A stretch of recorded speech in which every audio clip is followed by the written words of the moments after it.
In every culture around the world, regardless of where they arose or what they believed, claims of demonic possession and hauntings are littered all across history. Researchers have said the majority of these claims stay under wraps, and the ones we hear about are only a select few, with churches and higher-up officials not being honest about the possessions and the true intentions behind them. Although such claims of entities might seem to be nothing more than the irrational fear of ancient man, in the modern day there continues to be reports of these evil beings.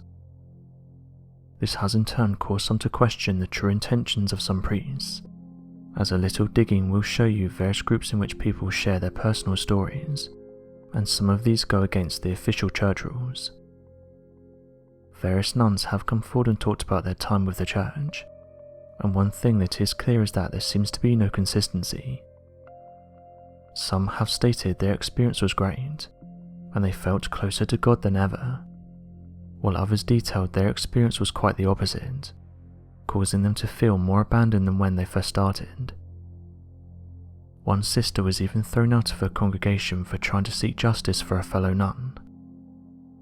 This sister explains that a nun came to her after having a very unpleasant encounter with the priest, something it seems that is not uncommon. The sister said the shameful act should never have happened, and that when they tried to seek justice it was immediately covered up, with her then being cast out. She goes on to detail that the priest would encourage these acts, and that everything seemed backwards from what she thought things would be like. Nuns would be in relationship with priests, sometimes out of choice and sometimes not. These types of stories are endless, and it gives you an idea about how everything is not always as it seems. With another nun making the following statement: "The very evils that plague this world happen inside of the church. My experience showed me that I was naive and far too trusting of people inside these walls. Although I didn't experience this myself, I heard stories of priests going against their religion and even worshipping the other side. This completely blew me away, but I found these weren't just one-off stories. Many people were coming to me and saying similar things. It changed my outlook on what I thought was something innocent. Things need to change, but until they stop suppressing this information and throwing people out for going against their beliefs, nothing will change." End quote. There's also the other side that deals with things like possessions, with insiders saying these are very much real, and that the church takes them seriously. Perhaps one of the most famous and well-known cases is that of Anna Auckland. Born in the state of Wisconsin on the 23rd of March in 1882, a girl named Emma Schmidt, and later given the name of Anna Auckland for the protection of herself, would become known for a possession, which happened at the age of just 14. According to gathered information surrounding birth records and US Census data, Emma Schmidt was the daughter of 2 German immigrants, of whom came to the US alongside other family members, of whom was said to have had ties to witchcraft and magical abilities. It was Emma's aunt who claimed to have cursed the young girl for reasons not entirely known. However, it's also believed that the aunt had a long-running affair with Emma's father, and this may have led to hatred from Emma from the aunt. By 14 years of age, the curse had manifested into a full demonic possession, with claims that Emma began demonstrating complete revulsions of holy objects, uttering disturbing thoughts, and experiencing terrible fits of anger and pain when attempting to enter a church of any kind. On 18th of June 1912, at 13 years of age, Emma Schmidt underwent an exorcism, and this was at the hands of Father Theophilus Resinger, a German Catholic priest from Bavaria. Though not much is documented of the event, and the demonic possession persisted long after this moment, until she was contacted by an exorcist once again nearly 20 years later.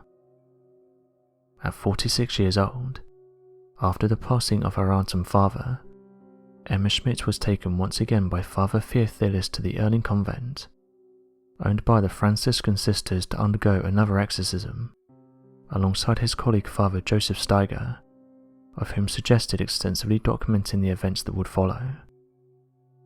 When Emma arrived, she was provided with food that had been sprinkled with holy water without her knowledge. As she went to take a bite, she broke into a terrible rage and was aware of the holy water without any supporting knowledge. The exorcism began the following day with the help of the sisters. They claimed that Emma had begun demonstrating supernatural powers throughout the exorcism, such as levitating, speaking in multiple languages she didn't know, howling in multiple voices and in different pitches, and hanging from the doorway frame or the walls. As the exorcism continued for several months, many of the nuns begged to be relocated to different convents, claiming that the supernatural evils of Emma were too much for them to handle. After nearly a year of the exorcisms and rituals, Emma fell on her bed and screamed out the names of every spirit believed to have been possessing her, which included Beelzebub, Judas, Jacob her father, and Mina her aunt. After screaming their names, she regained lucidity and claimed that she'd been freed of the spirits, and immediately began praying to Jesus Christ. After the last ritual, Emma Schmidt would have no more symptoms of possession of any kind. It seems that this is just one story in a long list, with many of them following a similar theme: someone that has completely changed personality and is able to speak multiple languages and displays supernatural strengths. Researchers have claimed this has been going on for hundreds of years, and that the majority of these ancient stories are rooted in fact. As the years go on, perhaps we'll find out more information about these cases and what happens within convents throughout the world. So what do you make of these stories, and some of the stories that have come out in recent years? Do you think there's other things the church is hiding? Be sure to let us know your thoughts in the comment section below, and help us by growing this community while working to solve these unexplained mysteries. Thank you for watching, and don't forget to subscribe for more videos.